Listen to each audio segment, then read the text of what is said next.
most of you know Bruce. You've been to his events. You've heard his talks. And this is either the third or fourth event that he's done for the Sacramento Room in a series that covers Sacramento cultural history, architectural history during the 1920s, 30s, and 40s. We are extremely lucky to have Bruce to be able to go ahead and deliver these high quality talks. So Bruce has a direct affiliation with the Sacramento Art Deco Society. He is a graduate of Occidental College in Los Angeles. Go Oxy Tigers, great mascot. He is also a graduate of the Art Center College of Design, prestigious school in the Los Angeles area. Shares affiliations with Bernice Plifka, who is a background artist for Disney and a Sacramento native. And then also Wayne Thiebaud is a fellow graduate of Art Center. So Bruce has done any number of talks. You probably know about his WPA work, walking tours at Sac City College, and talking about the footprint of the WPA there. Also, Grant High School and the impact that the New Deal had on it, its construction, its magnificent art, all the tile work, and just amazing architecture. So Bruce is a treasure. He keeps on cranking these things out. We're excited to have him back. And without further ado, ladies and gentlemen, I give you Bruce Marwick. Great. Well, thank you for the introduction, James. Those were very wonderful and kind words. Yes, the Dunbar Dyson Beck has been a really interesting project for a variety of reasons. Of course, one was it was done under pandemic conditions, and typically I like to do the presentations through a lot of research. I like to do primary research. I love to dig in archives and libraries and basically make the connections between, as James said, architects and artists of the 20s and 30s in Sacramento and Northern California.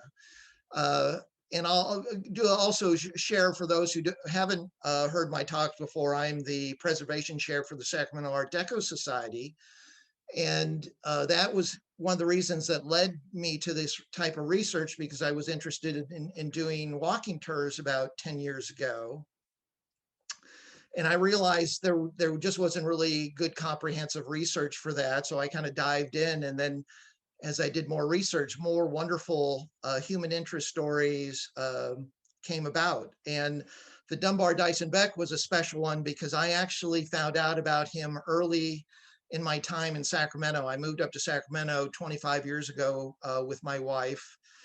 We were changing lifestyle from metropolitan LA, Los Angeles, and well, I'll start the story because the story begins with one of my first employers in Sacramento.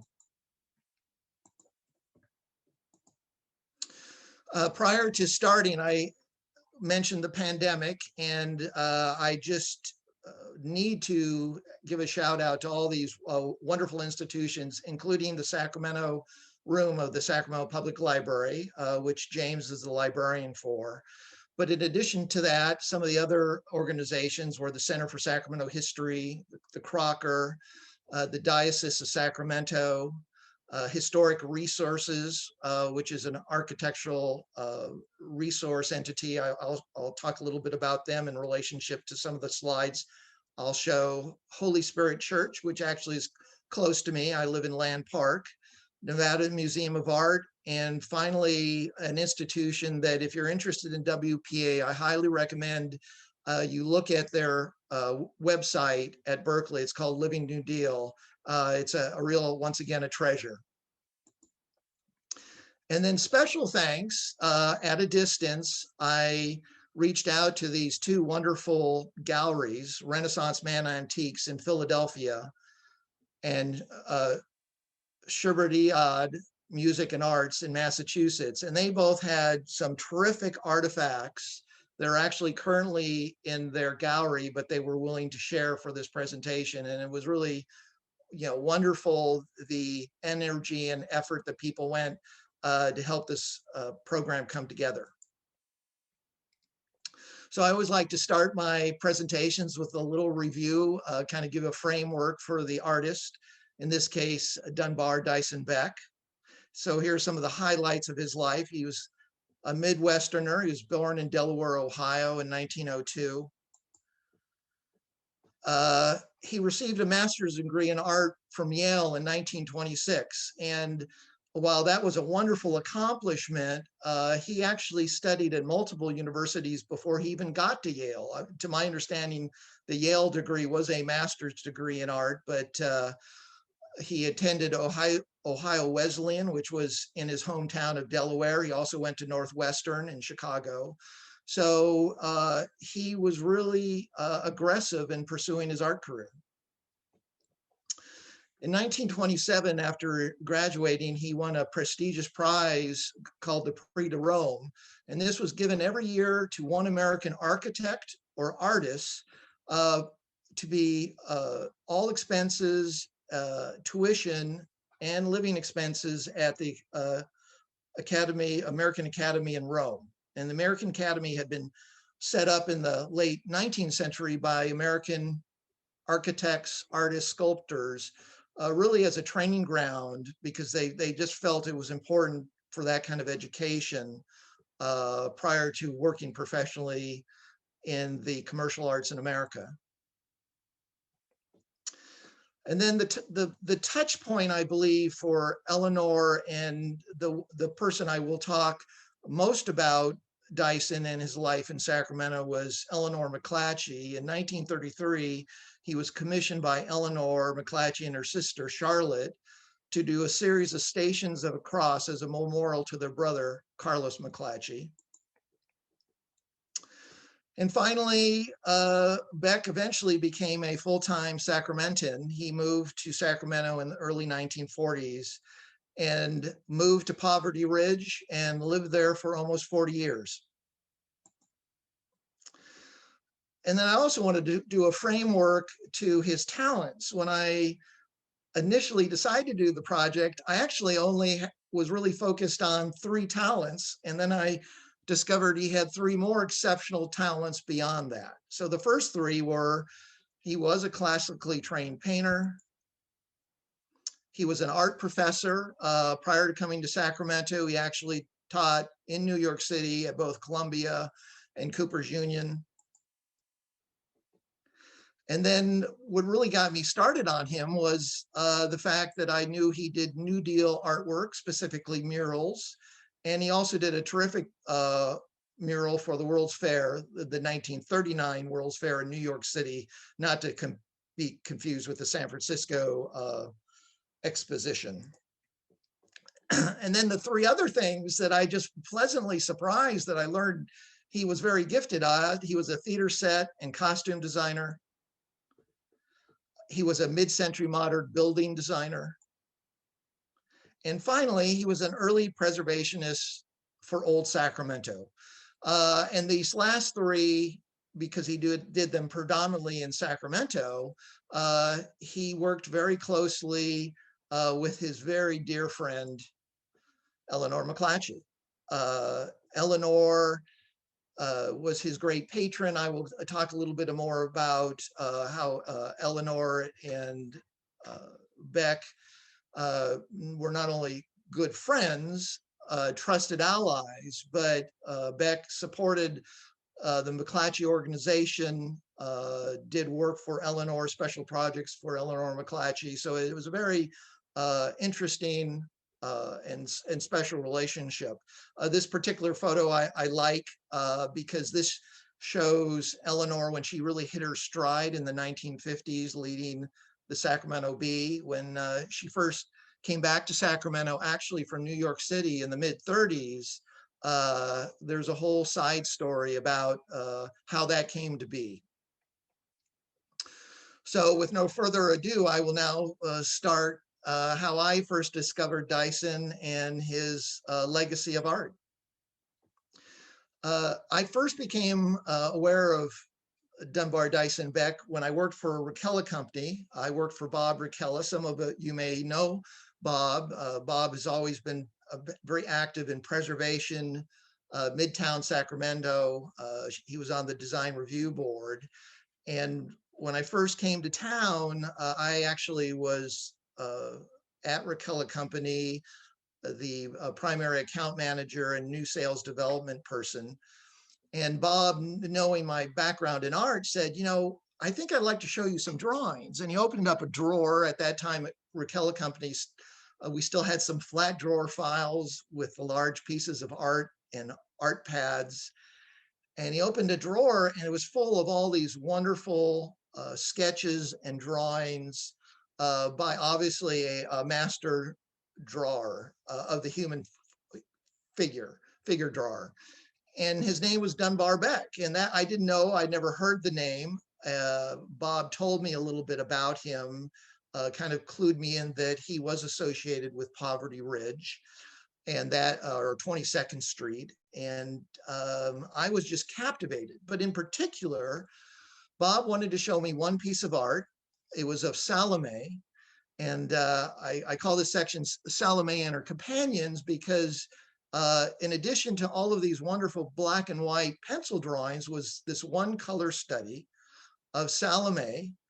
And it just knocked my socks off because I definitely recognized it as period 1930s, the style of the hair, the hands, even though it's kind of a famous allegory story, the style was very much more reminiscent of the Art Deco period. The piece was about 14 inches wide. It was just on loose canvas. And it was definitely a study because on the back was a piece of another piece of art for some other purpose. The years I worked at Rockefeller Company up through 2009. I didn't really know what became of Salome, but I always admired it. And then later years on, I had an opportunity to actually in the 2000s actually buy some sketches, a grouping of sketches, and I recognized some of them from actually coming from the drawer from Rockefeller Company. And here you can start to see just kind of the refined details of his figure drawing ability. There are two sets here of actually there are vertical panels. I have no idea of what the project was. It was 8 different panels. Could have been stained glass, could have been murals. So that's also one of the things I like about these projects. Many times I am ended up with as many questions to answer as the actual answer or questions that get answered. Now I'm going to talk a little bit about Beck and his life before I kind of go through a linear process of his different careers and work. This is actually the house he lived in for 40 years. This is at 2100 22nd Street. The house was done by a well-known architect of town, Rudolph Herden, or actually Rudolph Harold, who is most notably known for the old City Hall in Sacramento. And it's just a beautiful prairie style building. And more importantly, it's next door to where Eleanor Mcclatchy lived on U Street around the corner. Here's another thing. When I first started trying to kind of figure out what the character was of Dunbar Beck, I was acting different people who may have known Beck or at least remember his presence in Sacramento. And interestingly enough, 3 different individuals, all men, mentioned the car he drove. The interesting thing was they couldn't quite remember which kind of car, except that in the 70s, it was an exotic car. And Beck cut quite a figure in the vehicle. It was, one person thought it was a Jaguar, one person thought it was an Aston Martin, and then finally a Maserati. The color was black, but I thought whatever the car was, he cut quite a figure.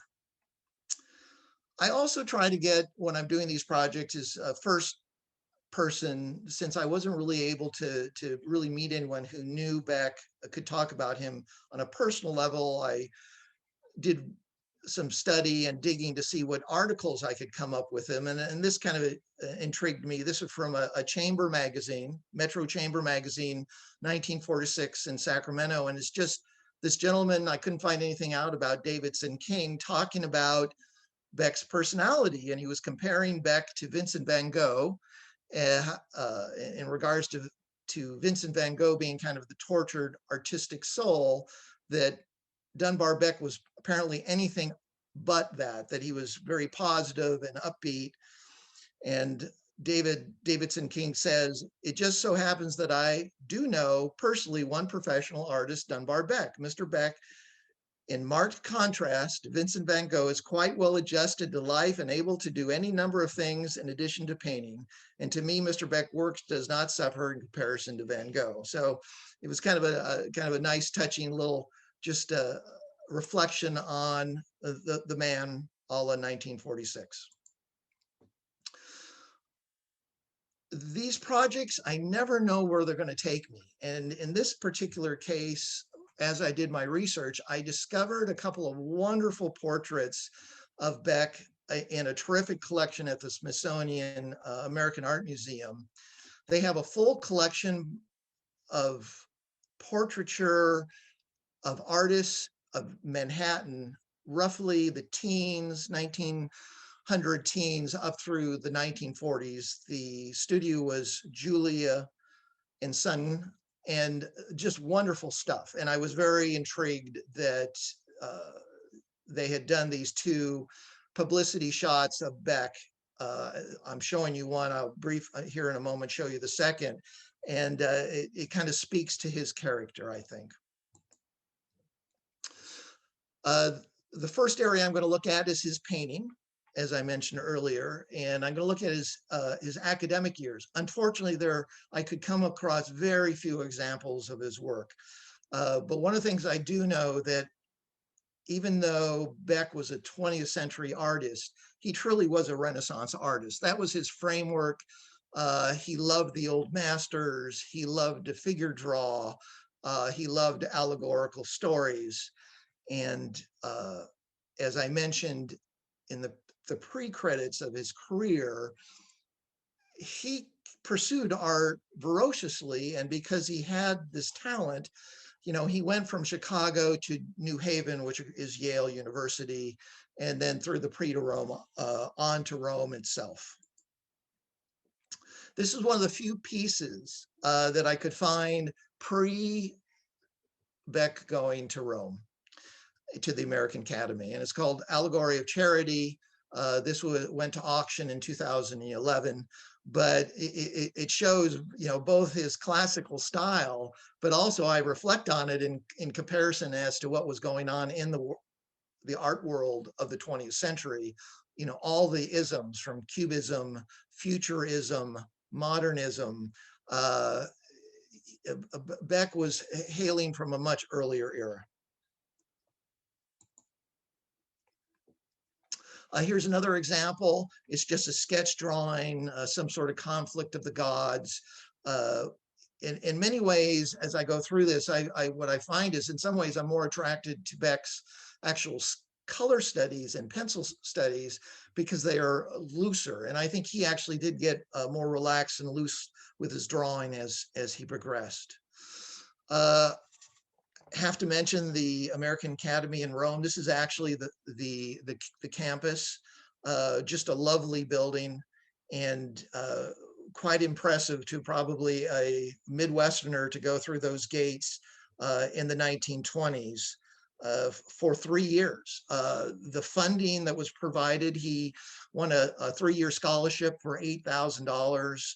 I kind of used one of the online, you know, multipliers, and roughly that's $120,000 in today's dollars, although studying for 3 years in Rome today is probably in excess of that.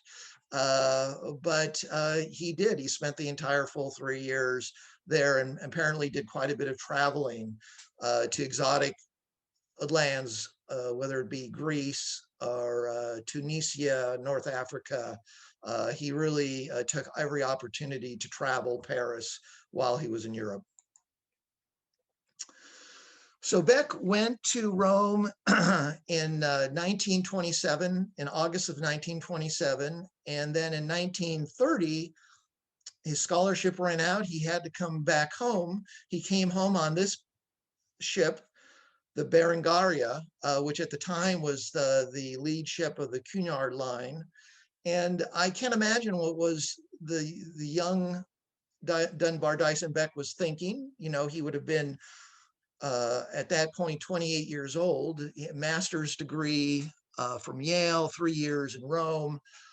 But the reality was the Great Depression had hit, and he was coming back to a country with, you know, not certain of what would become of his career. In the face of that, I'm sure he was aware even at that point, he was a traditional artist. Someone in the previous decades could have been also very successful decorative artist, you know, someone who, for example, and I'll make mention of like a Gladden McBean that hired many traditional artists out of Europe in those years. But yeah, a very uncertain future. In 1931, Beck had his, what I could discover, he could have had other art shows, but this is the first major art show that I discovered that Beck had. And this was actually at the 56th Street Galleries in New York City. And this was just one of those wonderful little pieces of ephemera that I discovered, because it helped me in my process of trying to figure out the history of Dunbar Beck. And on this tear sheet are 3 paintings that each told me an important story about Beck that I was trying to solve. The first piece of art give me hints about his involvement in doing a liturgical art or religious art. The second painting, Primavera, well, I recognized it immediately because it was the same painting from this painting or portrait I discovered at the Smithsonian, that obviously the portrait was done either for this show or sometime after it. And then the third was the painting Pastoral, which we will see at the end of this presentation that I just discovered literally in the last month where it is. It is in Sacramento, and I finally got to see it in color. So just some really wonderful discoveries. A fourth discovery, though, in the body copy, and the copy actually went to the second page on this article, there was mention of Salome, and that the Salome had been done as a much, you know, the piece I was familiar with is only 12, 14 inches wide. Apparently Beck had done a much larger piece, let's say 24 by 36. I have no idea where it is, if it still exists, but it was very intriguing to me and exciting to know that at least at this particular show, Salome had appeared in a much larger rendition. So thinking once again about what was the touch point, how did Eleanor Mcclatchy and Dunbar Beck first meet? There's a possibility that they could have met in New York. You know, Eleanor, starting in the early 30s, Eleanor had gone to college in upstate New York in the late teens, early 20s. So she had many personal connections to New York State and city. So she could have been at that 56th Street Gallery show, or she could have met through friends. I don't know the actual original connection, but what I do know that Eleanor and her sister Charlotte had commissioned Beck to do a series of stages of the cross, and that they would be given to the building that is shown in the background, which is Rose Chapel. I'll talk a little bit more about it. And the drawing I'm showing to you, this is a drawing, realistic drawing of Carlos by Beck, that is just very poignant that this is what brought the two of them together. This actually shows Rose Chapel that was built at about the same time. Carlos Mcclatchy passed away in January 1933, and this chapel opened in 1934. as the chapel for what was at the same time St. Patrick's Orphanage on Freeport Boulevard. And in addition to the Stations of Cross, I've also recently found out that Eleanor and family also contributed other pieces, altar pieces, to the chapel in memory of their brother. And this was also a very poignant passing of Carlos. He was editor of the Fresno Bee at the time, and he was in his early 40s, and he was the heir apparent for the Mcclatchy newspaper chain. Mcclatchy was trying to establish herself in the early 30s, actually as a playwright. And as we will find out, that opportunity, that career path changed in the mid 30s. Here's an article, October 1933, that actually talks about the Stations of the Cross. There were 14 paintings. And I can say that I've come to find out that Beck had done different series of the Stations of the Cross for other churches. They varied slightly, both in series as well as style. This particular series was actually exhibited at Gump's in San Francisco in their galleries prior to being put in at the time of the dedication of the chapel in early 1934. This is one of the 14. This is Jesus Meets His Mother. And the other interesting thing about these pieces that they were painted on aluminum. Here's the one titled Jesus is Stripped. Now, I have been down to see the paintings at the chapel, and they're high up on the wall. They're not particularly well lit. And from what I would say is that from kind of a curatorial perspective, it would be wonderful to see them well lit and probably cleaned. And hopefully the diocese at some point has an opportunity to do that. But another wonderful discovery, and as I researched Beck, was that here locally, to actually where I live in Holy Spirit Church on Land Park Drive, are 3 more Beck liturgical paintings. In 1942, Beck did the 2 side panels that you see here at the altar, and then the one in the center of the crucifix had another interesting history. It is another Beck piece of a altar done at the Stanford home, when the Stanford home on N Street was a home for young women. And it was painted by Beck around the same time, maybe earlier, let's say roughly 1939 or 1940. And then when the Stanford home was renovated, the painting got moved to Holy Spirit. So kind of a very appropriate location for that Beck piece. You can see how Beck really emphasized classical chiaroscuro, dark and light, very compelling painting of Jesus. On the other side is this wonderful painting of Our Lady of Perpetual Help, which has a kind of an interesting story. Beck actually was picking up on some iconographic imagery. And I actually made some additional notes when I was thinking about this today, because it was explained to me that the symbols of the Passion are the cross and the crown of thorns in the upper left-hand corner that were traditionally carried by the archangels Michael and Gabriel, and that the startled child Jesus runs to a Mother Mary and jumps in her arms. And what's kind of nice about the story is that his sandal is shown falling off because he's been startled by the symbols, the archangels and the passions.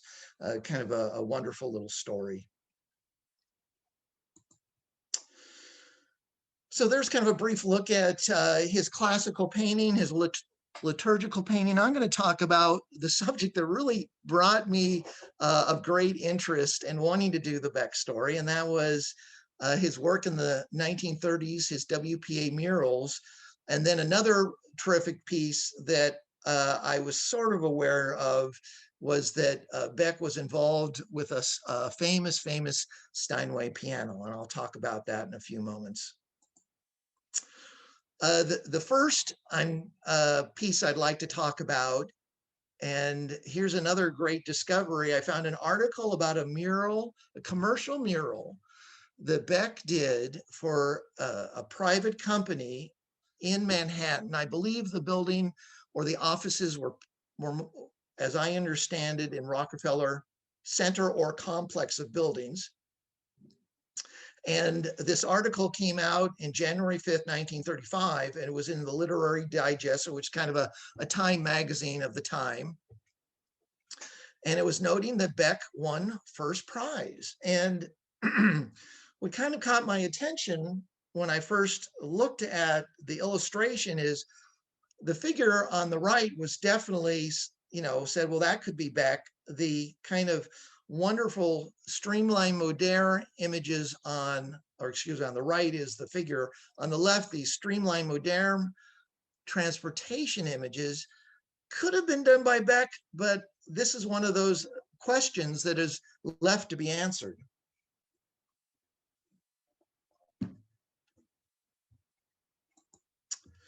What I did find out was that the company was the Ever Ready label company. I believe Ever Ready label had something to do or was bought out by the battery company at some point, or there's some affiliation there. There's another little story to tease out. But what I was able to discover was the other half, or a much more broad example. This is actually a larger rendition of the piece that Beck worked on, and was very figurative drawing, and was basically showing the influence of artists in business, specifically the label business, because of the company that sponsored the competition. And when I looked at it, it's well drawn, but I wouldn't necessarily call it dynamic or exciting. But then from one of the contributors from Renaissance Man Antiques, they had this very interesting color study of just a section of figures, and it was done on tinfoil. And I thought, wow, that just kind of changes the whole form of the mural if Beck actually did it on a reflective surface where it would reflect, because it apparently is also partly concave. So I thought, boy, there's a great example of seeing something in black and white, and then if you don't have notes or in the 30s, there was some color photography, but you don't have the benefit of documentation to know what it looked like, it could have been lost to time. Beck did several WPA murals. This is the one he did entitled Return of Thomas Pickering. It was done in Danvers, Massachusetts, north, I guess it'd be northwest of Boston. And it was basically a mural to celebrate a Revolutionary era officer of Massachusetts. And he was quite notable. He was Secretary of State under George Washington, and he also became a US Senator for Massachusetts. And when struck me when I first saw the mural was that, it's illustrative. It almost has kind of a normal Norman Rockwell. It's showing Pickering coming home to his family. He's just, got in out of the carriage. But I wouldn't necessarily call it dynamic. And then I discovered and had access to these two. Oh, before I start, there's Beck's signature for 1939. These two wonderful sketches of what could have possibly become the return of Thomas Pickering, and they're much more dynamic. They show, multiple vignettes, whether it be hammering out the Constitution or leaving for war, just a much more dynamic scenario. And it's interesting, the selection committee chose something that was much more, I would say, straightforward and not as dynamic. And then this is a second version. I love the sailing ship in the background, kind of the chiaroscuro of the individuals around the horse. And also has that wonderful WPA historical look to it. The other thing I'll mention is Beck worked very large, even with his color studies. This color study is about 26 inches wide. You know, the actual mural probably was 7 or 8 feet wide, but he liked to work large. And then there was this terrific discovery, and I will share that this gallery in Massachusetts, Wpa Music and Arts, has a terrific grouping of basically ephemera associated with the development of the piano. And then another person was able to supply actually sketches. So in late 1930s, Beck had the opportunity to do decorative panels on a piano by Steinway for the White House, specifically for FDR Roosevelt's White House. And now I'm going to show you some of the color studies. Once again, Beck loved to do these allegorical images. This is quite a wonderful one. It has words. The image is inspired by a Walt Whitman poem. Here's another one of Orpheus over the globe.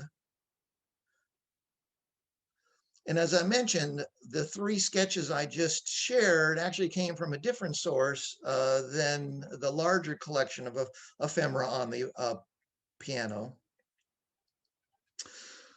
Here's another just a terrific piece. This is an actual study by Beck trying to figure out how he's going to put gold leaf drawings on the piano.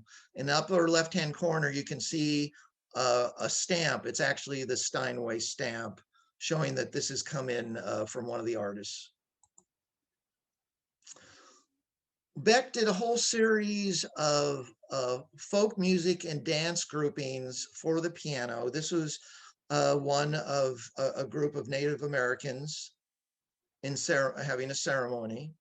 And I'll show you a couple of drawings. It shows you how, you know, he really blocked out the human figure. Then he developed the figure. And then the final is actually showing, unfortunately not the best pictures, but showing the 5 groupings on the piano. And of course, you can see the ceremonial dance. The other 4 cowboy ballads, the Virginia Reel folk dance, work songs, and a barn dance. In this grouping is another terrific piece. It is a letter from Steinway to Beck, just letting him know that in the late 40s, the piano has been pulled back from the White House due to wear and tear, and that they're doing restoration on the piano. And that, you know, that he is telling Beck that they think that and are happy that the gold leaf has held up, but if they ever feel that they need his help, that hopefully he is, you know, able to participate in refreshing the artwork. Another interesting thing about the piano, and if it was built this way, if you look at the angled piece that is holding up the piano top, it's actually the complex grouping of figures, which I always had thought was intended for the top of the piano, but apparently it was just going to be an armature that could be lifted up, and it makes it much more dramatic.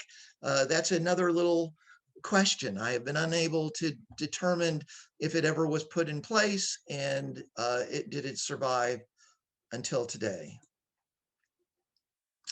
This was also in that grouping. Of all things that caught my attention, there is one of the publicity shots from Julian's son used in the Steinway brochure.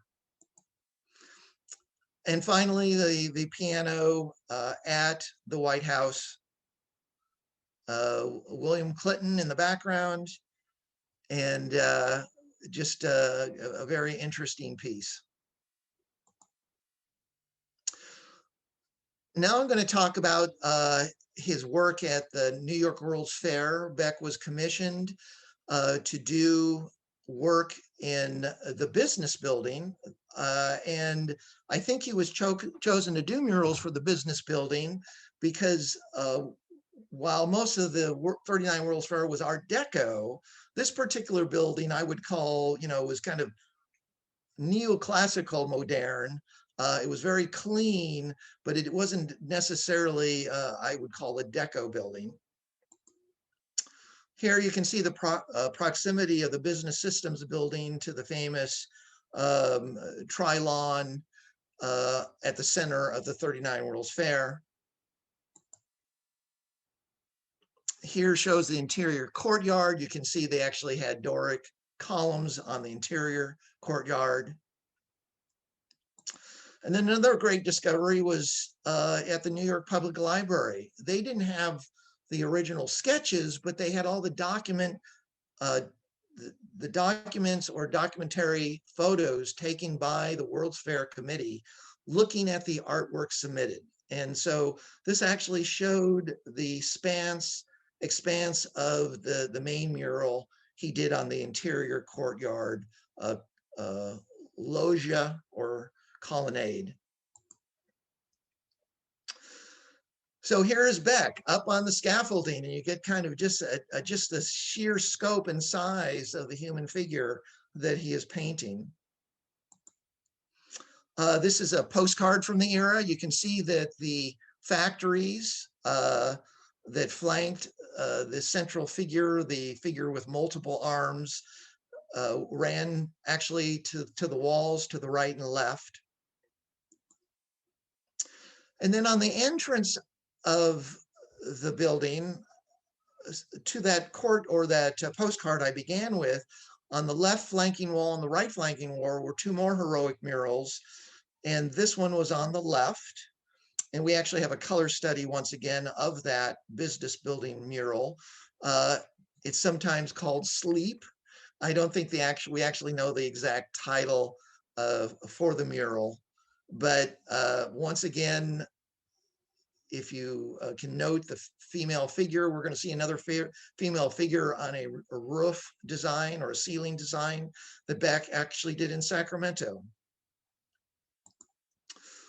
And then on the right facing wall entering the building was this other grouping that is sometimes called recreation.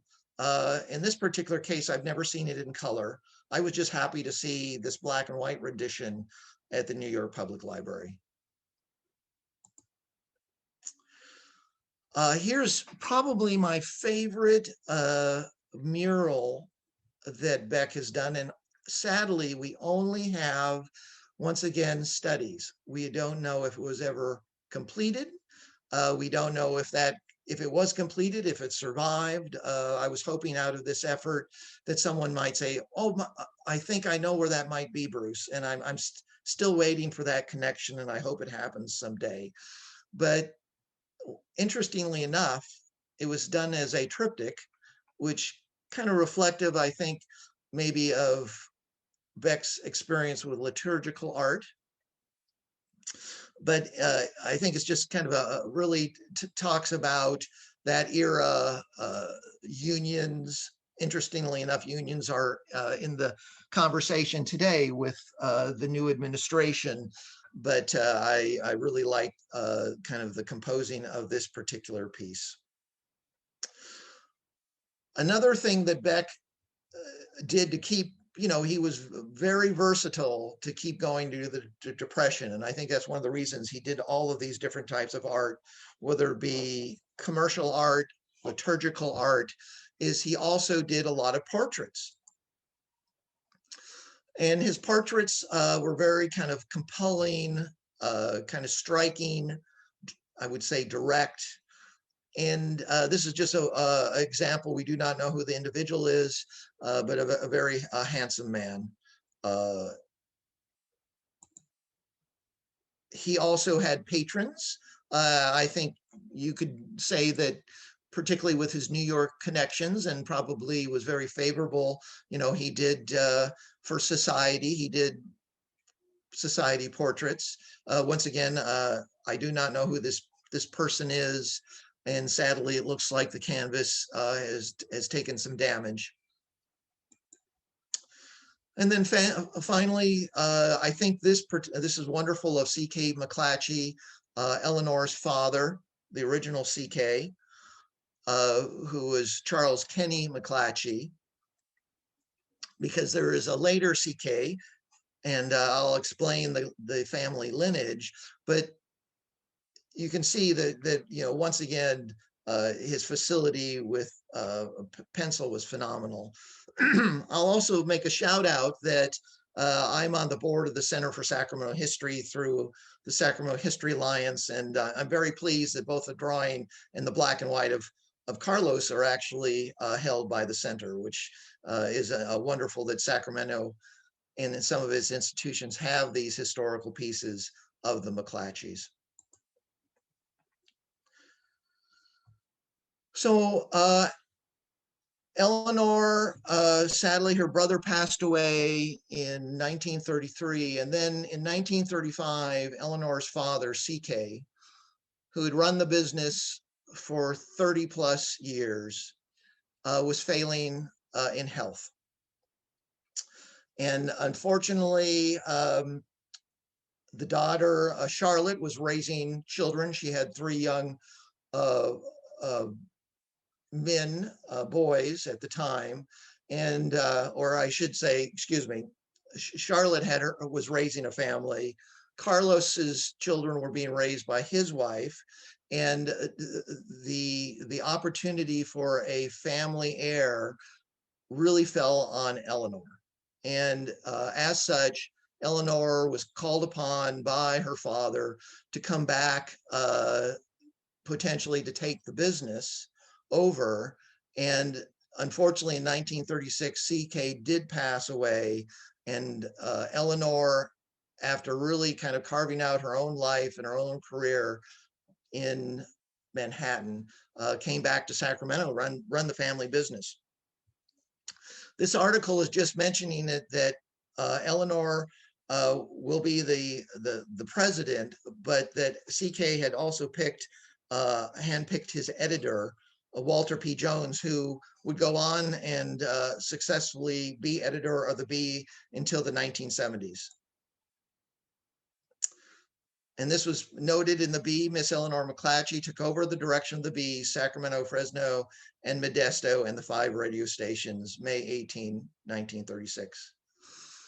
Which leads me to, because of all the names I shared, I wanted to show just one picture of what I thought was kind of a poignant picture of the family on the left and the business interests, both Bee administrators and business leaders of Sacramento on the right. This was photographed in 1938. And to kind of help with this grouping is here I point out the various young men potentially that could be involved in the business or take it over. But at that time, 1938, Eleanor was the president of Mcclatchy Corporation. Behind Eleanor are Charlotte's 2 boys, Jay Brown and Martin, and then to Eleanor's left, to our right of Eleanor, are the 3 sons of Carlos, who passed away in 1933, and were the sons of Phoebe Briggs, who's on the left of Eleanor. And they are James, also known as Jim, William Ellery, more popularly known as Ellery, and C.K., the second C.K., not for like his grandfather, who was Charles Kenny. He was Carlos Kenny. And then in the middle of the men was Walter P. Jones. And So, a very poignant picture to me, because Eleanor was, the responsible of leading, this large aspirational family, administration, and business community of Sacramento. Quite a responsibility. So now I'm going to share about Beck's transition to Sacramento.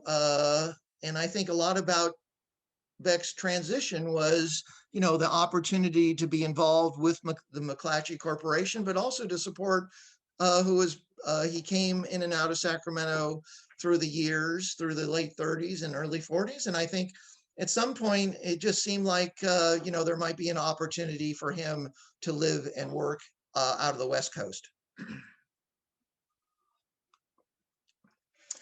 Eleanor and Beck shared multiple loves. They loved art, they loved history, and probably most of all, they loved theater. And together, they really got the Sacramento Civic Repertory Theater started in 1942. And what was really the impetus, I think, was Eleanor and the stage theater people she knew in town wanting to do something for the war effort. There were all these new military installations in the Sacramento region and Northern California. And, the thought was, wouldn't it be interesting if we created a theater group that could do shows, build morale, and do productions. And both Eleanor and Beck became an important part of that process. So much were they a part of the process that they were actually hands-on. Eleanor, who is shown here, two different photos. The one on the right is probably the KFBK Players, which was the main Mcclatchy radio station in town. She liked to do makeup. And here she is shown in two instances. I particularly like the images on the right because a couple of the players are taking a look at Eleanor doing makeup. Quite a nice thing for the president, CEO to take that kind of initiative. And then Beck also had a love of doing stage design, costume design, and actually doing sets, actually building and painting sets. So here is Beck actually doing a set much later on, 1958, in a play called Time Remembered. But it just shows you how hands-on they were both at. They both shared a passion for theater, but I think they enjoyed being behind the scenes. Eleanor also was a playwright. There's not a lot of documentation of what she either wrote and or produced, but I do know there's a passion there. And it's just great that they could both throw their love into this institution that got started during World War II. Here's a set that was done, of all things, at the outdoor, or excuse me, near the outdoor stage in Southside Park in Sacramento. Apparently, there was a wooden building at the park that was a makeshift theater, kind of along the lines of the old Eagle Theater down on Front Street in Old Sacramento. And this is a play that Beck participated on called Naughty Knot. It took place, was themed around the turn of 1900. And I also thought it was interesting that it talks about recent graduates of Yale University. And there in the background is a flyer for, of course, that's 1900, not 2000 at Yale. One of the first big productions that was put on, or with the help of the Repertory Theater, in conjunction with what was called the Sacramento Air Service Command, which ran the air depot, we know it as McClellan today, was this play called At Your Service. It was done initially for McClellan, but it went to Camp Kohler, which was just north of McClellan, also went to Mather. and other points in Northern California.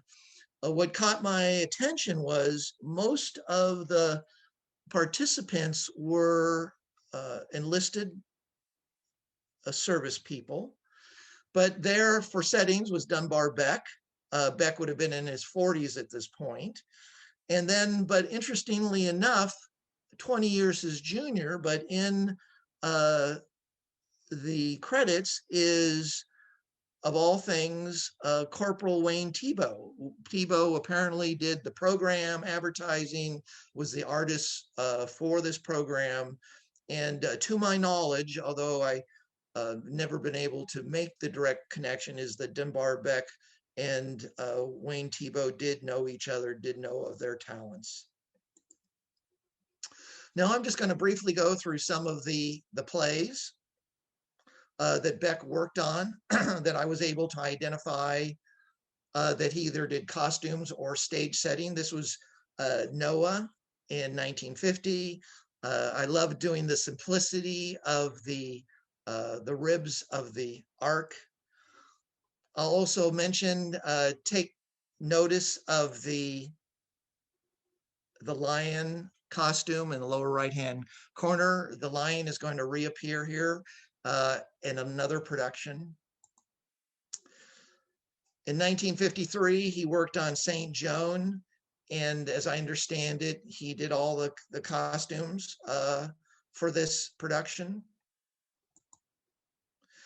In 1955, he did a famous Indian play called Shakuntala, and this caught my attention.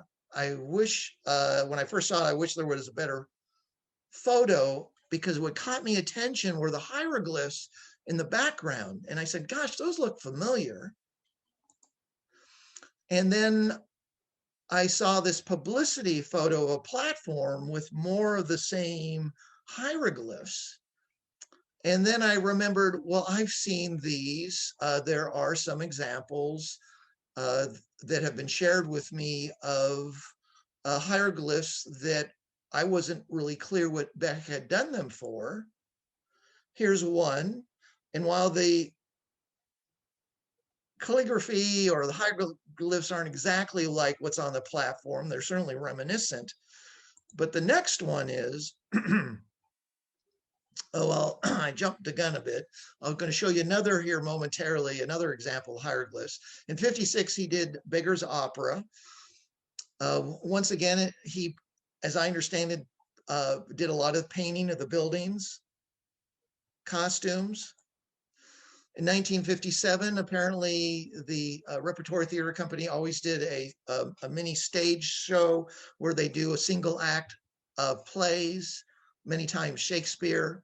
In 1957, they did a brief set from Midsummer's Night's Dream.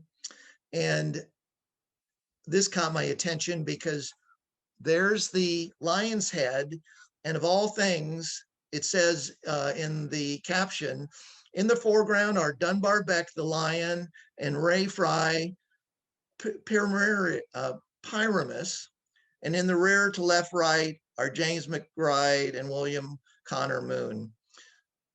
I just love the fact that Beck enjoyed being on stage, but not a speaking part, or maybe had a speaking part, but that he was in costume, and no less than the lion from Noah. Here's another wonderful article from the Bee showing the miniature example of the larger set that I showed Beck painting the vehicle for Time Remembered in 1958. And it shows that Beck would, he'd paint, he'd do models, that he was very skilled and could do many things. The other thing I'd like to mention at this point, as you probably can tell, is Beck was featured greatly in the Sacramento Bee. There are 400 to 500 listings when you do a search under Dunbar Beck or Dunbar Dyson Beck. And I think, that certainly Beck's presence was out of respect But I think also the Bee realized that there was an opportunity, just as you might promote the editorial staff or the political cartoon staff, that Beck was a featured artist and creator of the Bee corporations. And I know that Beck also participated in a lot of architecture, which I will talk about here briefly. Here's the other hieroglyph I wanted to talk about. It was for Oedipus Rex in 1963. And in this particular case, this was also on canvas. Oedipus is written on the backside. So I think it's a pretty good connection between the fact that this was actually done in the 60s for that play. And then finally, Beck was a graphic designer. He apparently did a lot of the graphics for the Repertory Theater from 1950 up through mid-60s and beyond, including logos for the various production units of the theater. Now, this is probably my most interesting discovery, and that is his design of buildings. Beck did buildings, but they were many times in conjunction with Bee properties, or in the case of the Repertory Theater, which was another one of Eleanor Mcclatchy's great passions. Beck worked on pretty much every stage of the theater for years. Before I get to that, I will also want to talk about the Sacramento Bee Building itself, because in 1952, Beck actually helped design the new Bee plant and corporate offices at 21st and Q. This was a special supplement done, I believe, at the time, 52, 53, showing off the new building. And what was wonderful about this supplement, it is methodically went through the various departments. This shows which was at the time the entrance. The entrance was closed off when they made a larger courtyard in the 1980s. But I love, Beck is given credit with a lot of not only the overall feel of the building's exterior, but a lot of the surfaces, including the terrazzo floor at the entrance. Beck's also given credit with designing desks and the desk system. This is actually the newsroom, which I'll mention kind of one of the period realities, as it appears that all of the news people are men. And then the business office, which also was striking, was predominantly women. But once again, Beck is given great credit for all details of this building. This is looking at the building from the northwest to the southeast. An opening night publicity shot showing the crowd coming in. And then once again, more articles. This caught my attention, is the Bee Building was to house KFPK. I'd wondered about this because for years I had known that KFPK was down at 7th and I Street near the original Bee Building, and they built this wonderful streamlined, modern studio in 1936. And this was one of the first projects that Eleanor really put her mark on, and showed also how she enjoyed working with artists. On this particular building, this was prior to Beck being in town, Eleanor worked directly with Harry Devine Sr., which, if you know architects of the period, was a very noted architect in Sacramento. Did lots of WPA work, designed most of Grant Union High, did a large complex of building at City College, was the primary diocese architect, including Holy Spirit and Land Park, but he also designed this building. And then just for icing on the cake, Eleanor actually worked with Ralph Stackpole, another notable San Franciscan who did multiple pieces in Sacramento, and she included him on this project. So I think that once again exemplify how Eleanor was very comfortable working with artists and enjoyed their company. Another building that he worked on, which was known as the Home Economics Building, after almost by the moment that the Bee Building opened in '52, the Bee was growing leaps and bounds, and they built this small building across the street, basically to do programming both for KFBK for the newspaper. It had a small auditorium on the left. It had kitchens, cooking demonstrations were done here. And once again, Beck is not only given credit for the design of the building, here's another angle of it, but he's also given credit for, once again, doing the furnishings and giving it a contemporary look. And then Beck is also credited with doing multiple levels of development at the Repertory Theater Company on I Street. Of course, we know it today, most people refer to it as, you know, the music circus campus. But before there was a music circus, there were multiple buildings. This was a loggia built actually a third step in the development of the property, once again designed by Beck. And every time I'm showing you one of these models or sketches, to my knowledge, Beck also did them as well. Here's a program for 1955-56, showing it lit with probably model attendees. I imagine Beck was the art director on this program piece for this season.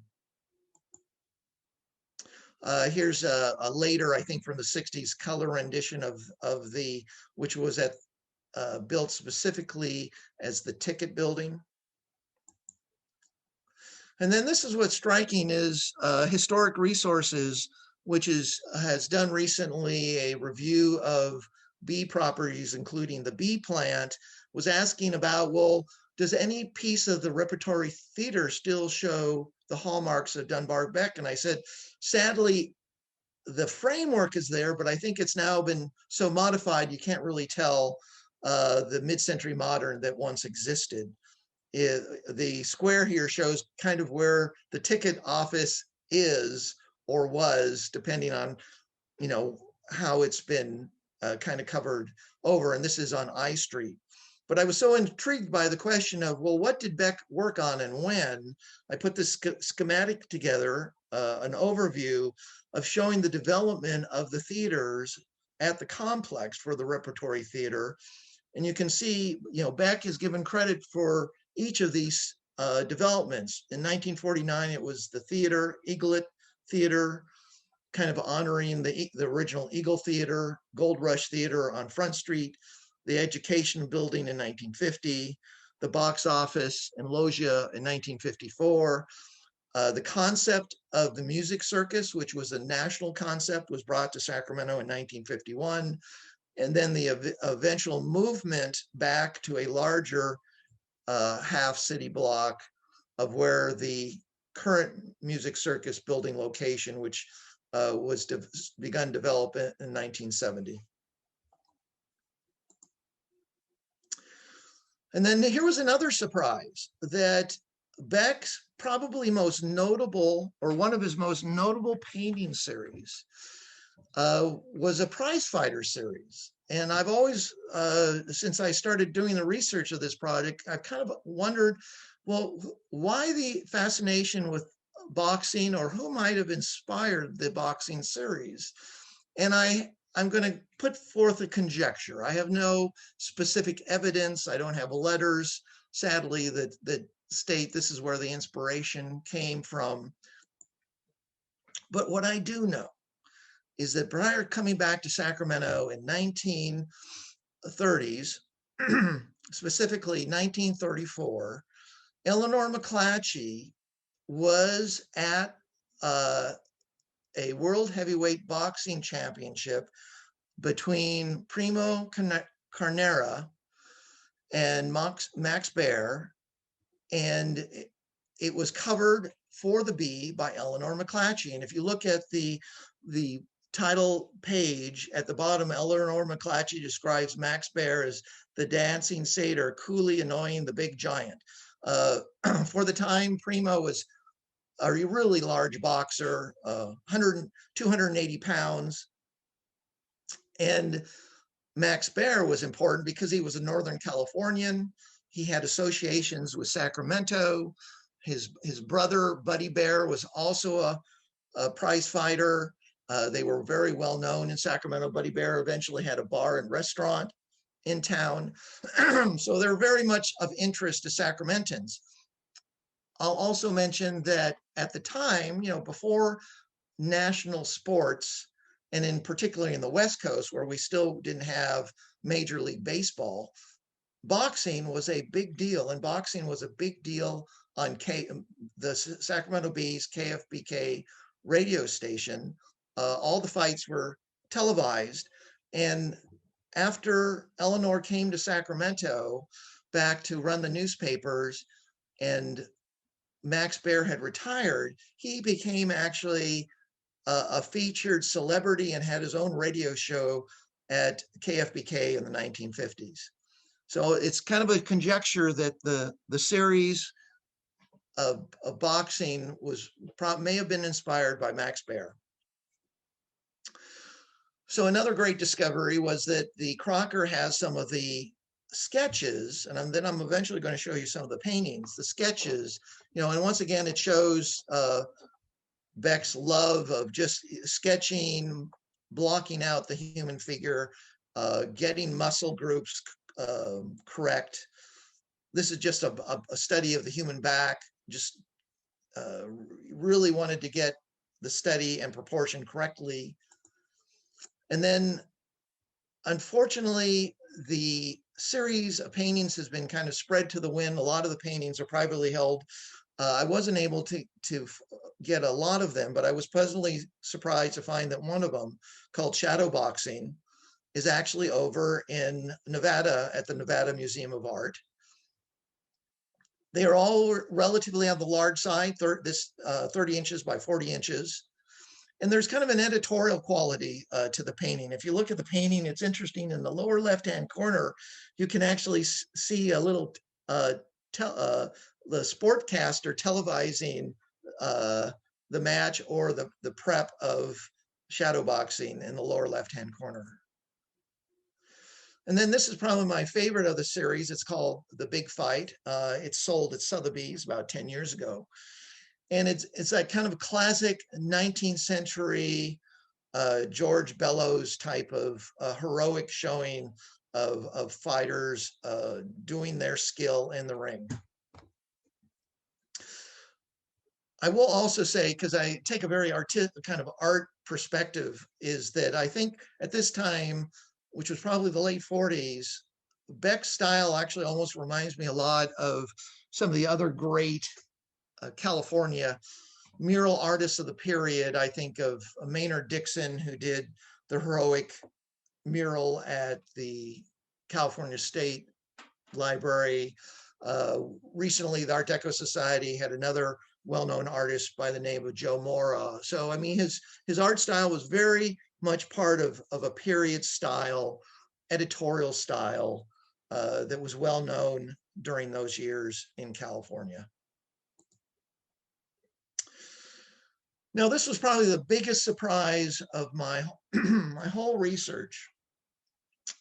I hadn't anticipated Beck being so involved with advocacy for old Sacramento when Caltrans and the forces of state government were looking at running the new freeway, Route 5, to go right through old Sacramento, similar to what has happened in other cities, whether it be through the Embarcadero of San Francisco or along the Willamette River in Seattle, not really considering what the freeway would do to the fabric of a city, and more about just the importance of moving people in and out of downtown. But Eleanor, Mcclatchy, and the Bee got behind the idea of saving several blocks of Old Town, Old Sacramento. And once again, they elicited the help of Beck because he had a talent for drawing. This is pre-CAD, and he could actually do drawings both to show the public and to be published in the Bee on how old Sacramento could look. So here's one of his sketches, you know, right at the base of K Street.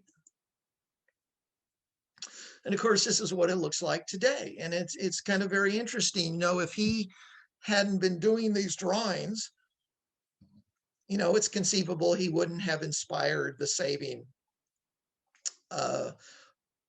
of this, you know, important district for the history of California and for the history of Sacramento. Once again, Beck did many, many drawings. I'm just going to show you a few to just give a flavor. He did both a lot of black and white drawings. He also envisioned more usage of alleyways than, you know, have been successfully used. I think he, in this particular, I think he envisioned, you know, Chinatown actually possibly even extending down into the district. But he did one terrific, it's probably my favorite drawing of the river. And it was poignant to me because of all the discussion of revitalizing the waterfront in the last 3 years. And this drawing was shown in the Sacramento Bee, and here it is. It's this wonderful looking north from a pedestrian bridge that was always envisioned south of the Tower Bridge, looking north up the Sacramento River with both of the sides of the river developed. A couple of things I think is interesting. The walkway on the right reminds me very much of the lower walkway in Paris on the Seine, the River Seine, that, you know, would flood at high water, but is, you know, an open terraced walk treatment. Another thing I noticed is, and he somewhat got right, although it is still in development, is the behind the Tower Bridge, he re-envisioned the I Street Bridge with 2 more towers. And interestingly enough, I think at some point in the next 10 years, we will have that double towered bridge. It won't be at I Street. It will probably head directly into the train yards. But it's kind of fun seeing this, and hard to imagine that we're looking back, you know, 60 years at redevelopment concept for the waterfront, and we're still trying to get there as a city. Now, just about 2 weeks before I originally gave this presentation in mid-February, this was going to be the end of my presentation. And I apologize if I'm running a little long, but I had the opportunity to include one last section, and it's a section I had always hoped to include, and that is for La Casa de Leonora. And this would be artifacts and artwork that Dunbar Beck contributed to Eleanor Mcclatchy's house in Poverty Ridge. And I describe it as a decorative arts treasure, and I truly believe that it is. Underneath is just one tidbit of a frieze in the dining room. And I love the quote on it. It's La Quinta de las Dos Fuentes. And basically, you know, it's the little house of 2 fountains. And I don't know who the 2 fountains are, or if I do know there was one fountain. I've seen pictures in the backyard, because unfortunately, while I've got these terrific pictures, I haven't had myself an opportunity to get in the house. If you spend any time or have ever done a walking tour, you may recognize the compound has a Moorish Spanish look and feel. This is the entrance gate off of U Street, and even the gate has wonderful period Deco, or Deco, Freudian slip, has wonderful decorative arts and crafts and Spanish oriented tile, ironwork. It's just wonderful. So when I saw some of the interior, I was blown away. And I'm just going to go through some of the highlights that I received just a couple of weeks prior to my presentation in February. This is the ceiling and frieze in the dining room, as I understand. Uh, the ceiling was lovingly created specifically for this. I understand that Beck either helped design and or supervise the ceiling. He did paint the frieze, which is roughly, I think, 14 inches. The frieze has over 50 little vignettes of California history, Sacramento history. When I first saw the photos, and they are courtesy of Adair Mcclatchy, I wasn't totally clear about their positioning. As I understand, because I haven't been in the house, I understand this is actually a ceiling from one of the upstairs bedrooms. Now some more details of the frieze. This particular corner shows a Roman numeral, Esta es la casa de Leonora, and the Roman numerals is 1940. This is a little bit of a mystery because Eleanor developed the property, worked on the property for 10, 20 years, and maybe even longer. So while the frieze is dated 1940, I have my suspicions that Beck may have done it at a later date, but this is only conjecture. Here's a couple of the wonderful vignettes, one for the Eagle Theater, which is very close to Eleanor's heart. Next to it is for James Mcclatchy, her grandfather, who established and first came to Sacramento in 1848. Here's three more vignettes from left to right, celebrating the Transcontinental Railroad completion in 1869, the Pony Express in 1860, and to the right, the first press at the Bee, established in 1857. And then this was the Miracle of Miracles. This was the piece. I had heard that there was another heroic mural. I had always thought or surmised it was on a wall. It's actually on a ceiling in a portico of the zodiac symbols. I mean, unfortunately, what I hopefully would like to someday is have, just like the vignettes from the frieze, I'd love to have an individual photo of every vignette. I'd love to have just an individual shot of each of the zodiac symbols. But with the miracle of Photoshop, I swung a couple of them around. So here's Leo and the Gemini twins, and the Virgo, the goddess of harvest. And I mentioned the figure from the World's Fair. I certainly see, once again, this floating female. I love that Beck also integrated the Greek hieroglyph for M, which is for Mercury. It's just a lovely, lovely piece. And I hope it's preserved for posterity. Then I have just two more paintings to show. And both of them I knew existed, but I'd never seen them in color, only in black and white. And I was also surprised that they are still both in Eleanor Mcclatchy's house. The first is Pastoral, which we talked about earlier in that black and white clipping in the 1931 art show. I'm assuming this is the same piece. I love the detailing. It has that certain 30s WPA feel. I think of Diego Rivera, some of the other muralists I have mentioned. And the fact that after not having the opportunity to see in color, I was just very tickled that it's actually in Eleanor Mcclatchy's house. And then finally, I'd always heard about, but only seen black and whites of this portrait. It's on the smaller side of Eleanor. I've heard it be described as idealized, but then recently in the Center for Sacramento History, they have this wonderful portrait of Eleanor as a teenage girl or young woman prior to going to college, I believe, in New York. And, you can see kind of the openness and the relaxed flavor of Eleanor at this time. And I think She faced a lot of responsibility and some tragedies in her life, and eventually hit her stride with the bee. But it's once again about research. I look very differently at this portrait after I've had an opportunity to research Eleanor and even see photographs of her in the span of her lifetime. So I'd just like to finish by saying that I really do believe that Beck was a Renaissance master.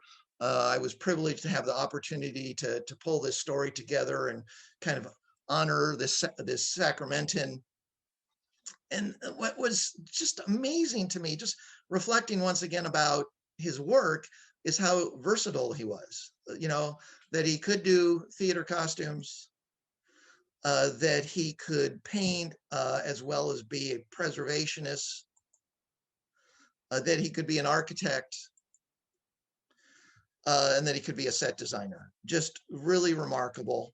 And then finally discovered this painting is not out. I did not know it was in the Crocker collection. They do have a self-portrait, and very much in the style of the kind of the classic Renaissance painter, three-quarter view of Beck looking at us, very much along the lines of the Dutch painters of the 16th century. So with that, I will finish by giving a shout out to the Sacramento Art Deco Society. We are a nonprofit. Like so many nonprofits, we've been hit hard by the pandemic. We have a very robust webpage, and more importantly, you can, if so interested, feel free to visit the website. And if you're inspired, we always accept donations, and we do have a donation page at the site.